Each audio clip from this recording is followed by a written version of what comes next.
Okay, so I have a quick question for you. When is the last time that you did some spring cleaning on your emotional clutter? We have so much going on emotionally, and we don't even take care of clearing out that clutter. We spring clean our homes and deep clean. We're wiping baseboards, getting down cobwebs, ready for that beautiful warm spring weather to come in, opening up our doors and allowing fresh air to come in. But we're not allowing anything fresh to come into our emotional space. We're allowing all that emotional clutter to just build up inside, the resentment, the guilt, the trauma, the disappointment, the regrets. And we're never opening up our minds to release it and allow it to air out. So I'm going to give you some things that you can do to clear out that emotional clutter and understand how it's just detrimental to your well-being. For those of you who don't know me, I'm Joanna M. Cameron. I'm a licensed mental health therapist and I'm an empowerment life coach. And I help women by empowering them to be, do, and have anything they desire and understanding that it's okay and they can do it without the guilt. So go ahead and hit that subscribe button if you're not subscribed, and go ahead and watch all the other videos because I got some good ones that you probably missed out on. Let's talk about this emotional clutter now. Let's do some emotional spring cleaning. The one thing that you need to understand about emotional clutter is that it builds up slowly. And that's why it's often overlooked. And that's why we think we're doing okay, because it's just building up. It's like a big dirty dust pile that you don't notice until it just completely drives you crazy. And it's like, whoa, where did that come from? So that's what we want to avoid with emotional clutter. We want to pay attention to those things that are starting to irk us and get under our skin and bother us on a daily basis. And we're just acting like it's okay, it's gonna pass, or if we just ignore it for a little while, it'll simply go away. Anything that's leading you to feel like that, it's something you want to address immediately. Like I talked about that in regards to my ex-husband and how I felt all this resentment about how he was living his best life and doing everything that worked solely for him. And I just sat back and resented the fact that I wasn't allowing myself to do that at the time, not feeling like I was deserving of that life as well. So when you're somebody that's sitting around allowing resentment to build up because somebody else is able to take bold moves and you're not, that's building up on that emotional clutter. And then when somebody lets you down, like you're feeling this disappointment because somebody has not held up on their end of the bargain, or you've had to pick up their slack because of something they didn't do, and you choose to carry that slack and take it on as your own responsibility, which also causes resentment, but now you're disappointed because you feel let down. That's emotional clutter that you're holding on to because, again, it's a choice you've made, but it's stacking up on top of all the other things that haven't gone well for you.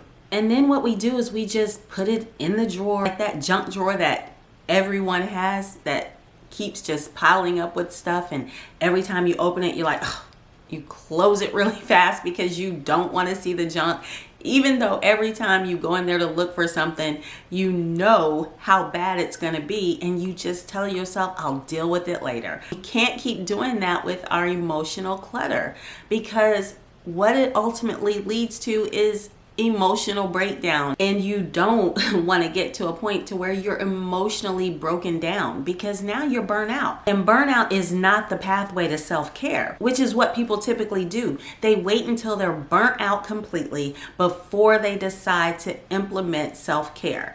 And of course, that's the wrong thing to do. That's the wrong way to go about it. And that's what you need to avoid. So that's why you want to gradually take care of the emotional clutter, clean it out as it's coming in, make sure you're addressing it and not sweeping it under the rug as if it's not bothering you. Most of the time, people decide that they need to finally start taking care of themselves once they realize they can't take it anymore, like the dust pile in the corner. Burnout is actually more difficult to manage when you've hit that wall, when you've gotten to that point of total frustration and now you're thinking, oh, I need to take some time for myself. It really becomes more difficult at that point to prioritize your own needs, because now you're trying to come down off of all this negative energy, and you're trying to weave your way through all the bad emotions and feelings that you've allowed to pile up inside of you. So not only do you have to work through all that, now you got to try to figure out, how am I going to take care of myself, and am I deserving, and what do I do, and who do I have to deal with to make this happen, and all these other questions. Now you don't have a clear mind space to even plan out a positive self-care experience, because you've allowed all of this emotional clutter to build up.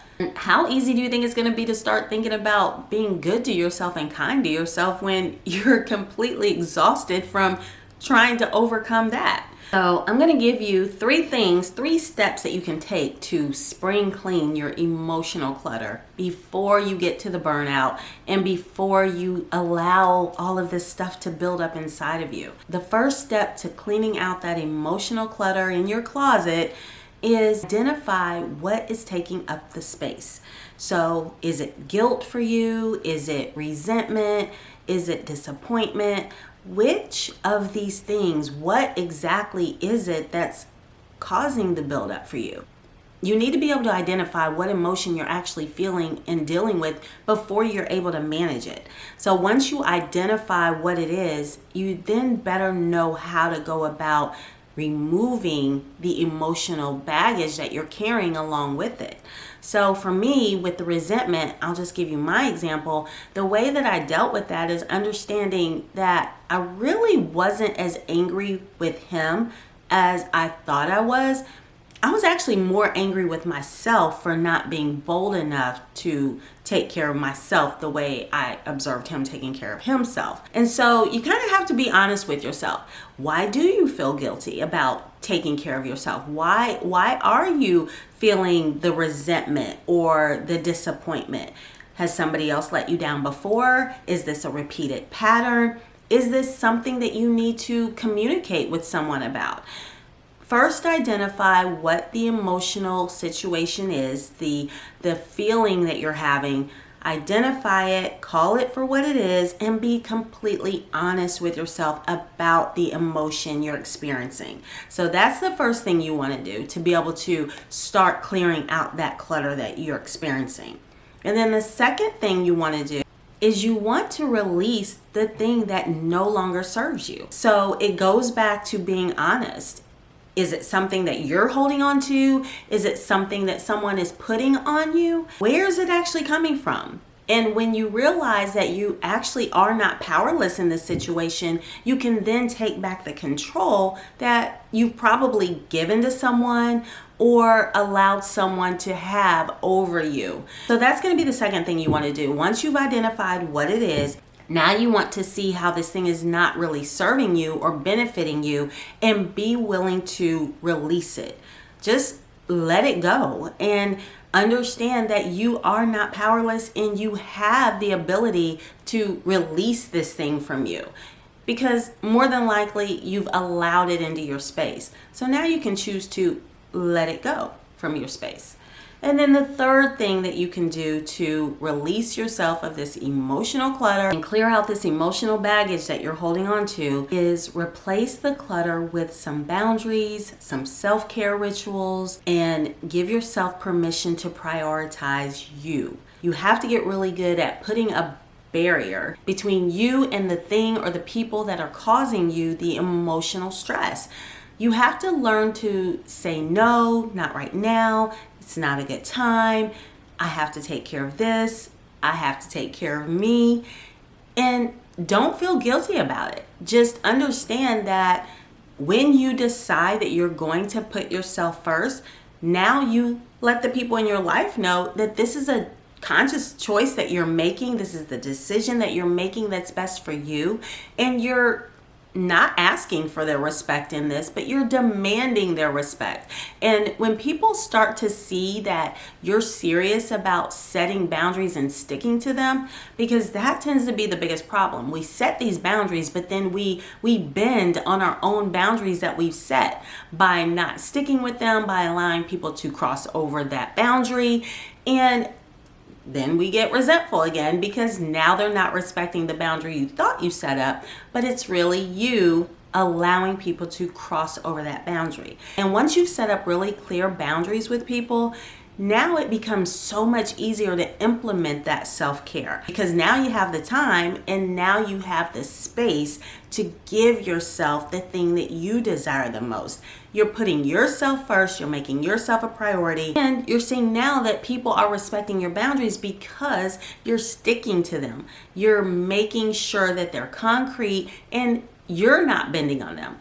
People don't often overstep our boundaries as much as we'd like to believe. We let down our guard so that they can then walk over our boundaries that we thought we set. So once you recognize that, you understand your responsibility, you accept responsibility where you've had some downfalls and where you've allowed people to kind of invade your space, it becomes so much easier for you to manage. So I just want to add, if you're somebody who's struggling with setting boundaries and implementing self-care for yourself, then I really think you need to go to my link below and get on the wait list for my Dream for You membership. I'm going to be sending out all the information on this really soon. So once you're locked in on that wait list, you're going to be the first to know when the doors open, and we are going to set those boundaries. You're going to have the support you need to implement self-care, prioritize yourself so that you can manifest a life that you deserve and you truly desire.